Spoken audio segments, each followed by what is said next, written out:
Across the United States, few machines shape the nation like the train. Steel wheels, endless rails, and locomotives built for power, distance, and history.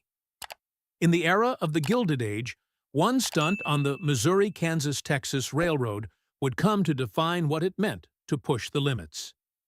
This is the story of the crash at Crush.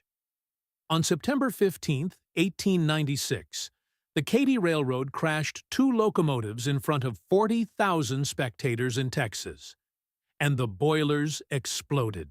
See, this is Rail Hunters USA, a documentary look at the trains that built America. 5 p.m., September 15, 1896, a place called Crush, Texas. Two steam locomotives thundered toward each other at 45 miles per hour. More than 40,000 people watched from the hillsides. The Katy Railroad's master mechanic had promised it would be safe. He was wrong about the boilers. The two locomotives, number 999 painted green, number 1001 painted red, reached each other in under a minute. But when they met, both boilers exploded simultaneously. The debris cloud rose higher than anyone had anticipated. 3 people were killed, dozens were injured, and William George Crush, the man who had organized everything, was fired before the sun went down. The next morning, he was rehired. The Katy Railroad had gotten exactly what it wanted. Scott Joplin wrote a piano march in its honor. Texas banned staged locomotive crashes forever. If you want to see how this train story ends, here's what I ask.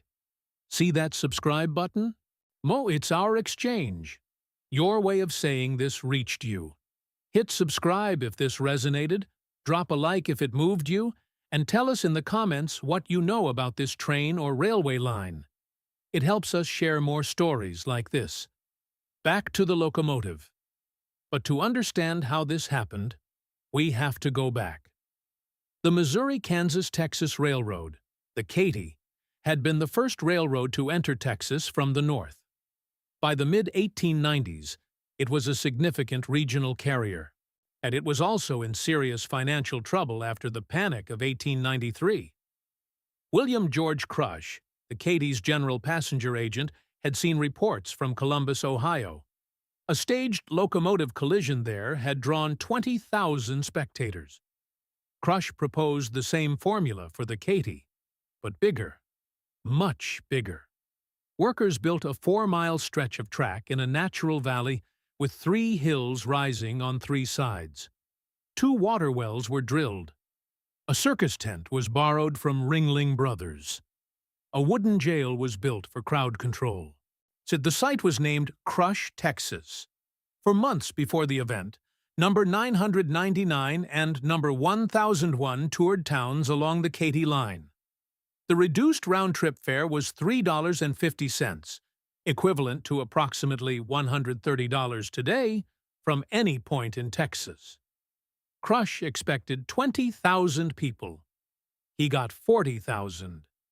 33 special excursion trains arrived throughout the day. At its center, 2 steam locomotives were being prepared for what the promoters had promised would be a controlled, spectacular, and entirely safe collision.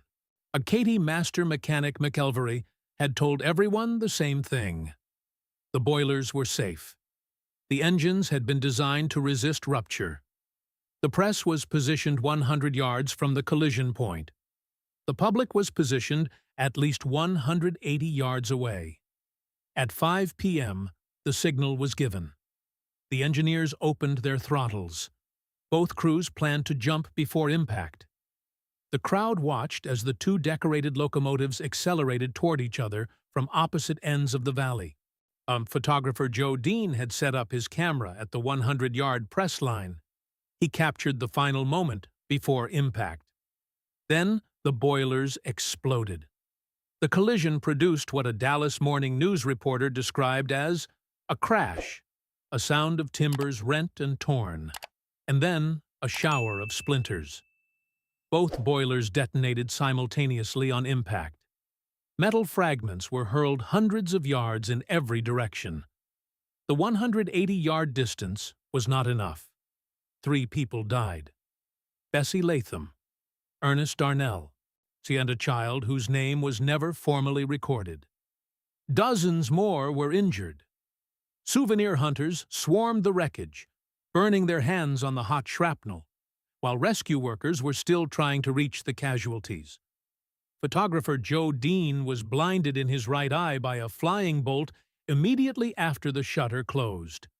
The Katy Railroad settled his claim for $10,000, equivalent to approximately $370,000 today. William George Crush was fired before the sun went down. The following morning, he was rehired. Some accounts claim he received a bonus. And the Katy had suffered 3 deaths and scores of injuries. It had also received international coverage. Scott Joplin was performing in the Waco area when the crash at Crush occurred.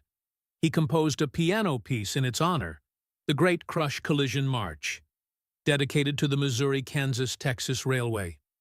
It is the only major composition in American music written specifically to memorialize a planned railroad disaster. The state of Texas banned staged locomotive crashes in the weeks following the event. It was one of the earliest state-level railroad safety regulations enacted in direct response to a specific incident. A showman named Joe Connolly, known as Head-On Joe, orchestrated more than 100 deliberate locomotive crashes between 1900 and 1932. He never had another boiler explosion. The last staged locomotive crash in America occurred in 1935. The Katy's passenger revenues increased measurably in the months following the crash at Crush. The 3 deaths and dozens of injuries were the price of a marketing campaign that had worked beyond any reasonable expectation. And the town of Crush, Texas, existed for exactly 1 day. Built for September 15, 1896, and taken down in the days that followed. The 4-mile track was pulled up. The prairie returned to what it had always been. William George Crush worked for the Katy Railroad for 57 years. He retired quietly after a career that included the most extraordinary event in the railroad's history.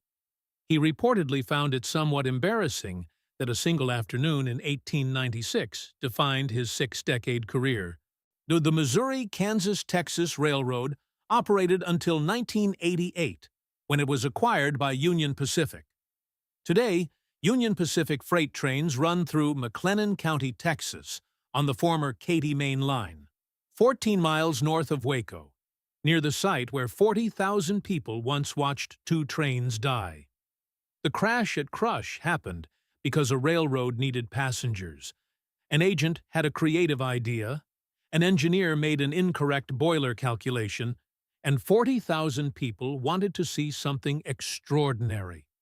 In 1896, in Texas, all of those things aligned on the same afternoon. 3 people died. A piano march was written. A career survived its worst day. And the prairie returned to what it had always been. If this story moved you, please like and subscribe. Your support helps us preserve the history of these trains and the railroads that built America. Tell us in the comments where you're watching from.